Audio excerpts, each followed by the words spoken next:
Hello everyone, আমি বিদিশা। আমার নতুন একটা ভিডিওতে তোমাদের ওয়েলকাম। দেখো, আমি দিনটাকে স্টার্ট করে নিলাম অ্যান্ড তারপর তোমাদেরকে একটু নিজের মুখটা দেখিয়ে নিচ্ছিলাম।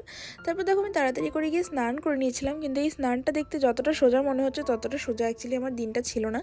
সকাল থেকে উঠে এত কাজকর্ম করেছিলাম যে কি বলবো, স্নান করতে করতে অনেকটাই লেট হয়ে গেছিলো। তারপর রান্নাবান্না করেছিলাম। তারপর মামনি বললো চলো রেডি হও ফটাফট, আমরা যাবো মেলাতে। আর এটা শুনে আমি খুব খুশি হয়ে ফটাফট করে রেডি হয়ে নিলাম। রেডি হয়ে বেরিয়ে চলে গেছিলাম দুপুরবেলাতে আমরা মেলাতে, যদিও বা খাওয়া দাওয়া সেরে তারপরে বেরিয়েছিলাম। মেলাতে কিন্তু ভালোই ভিড় ছিল, আর সেটা একদম মেলা শেষ হওয়ার ঠিক পরের দিন ছিল। তখনও কিন্তু দোকানপাটে মানুষ এমনভাবে ঘুরছিল, দেখে মনে হচ্ছিল যেন মেলা একদম রমরমাভাবে চলছে। তারপর অনেক কিছু খাওয়া দাওয়া করে শপিং করে আমরা তিনজন মিলে বাড়ি ফিরলাম। আর সেদিন বাড়ি ফেরার পর কিন্তু খুব একটা রেস্ট করার টাইম পাইনি, কারণ সেদিন ছিল ভাইয়ের বাড়িতে ইনভিটেশন। তারপর দেখো, আমি শাড়ি টাড়ি পরে আবার রেডি হয়ে নিলাম। তারপরে আবার আমরা সবাই মিলে বেরিয়ে পড়েছিলাম।